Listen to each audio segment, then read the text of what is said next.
చేసిన తప్పేంటి, ముళ్ళు నొదిలి అరిటాకుకు శిక్షేంటి? తప్పు నాది కాదంటే లోకం ఒప్పుతుందా?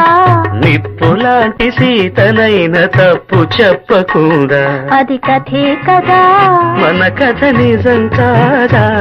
అది కథే కదా, మన కథ నిజం కాదా? రా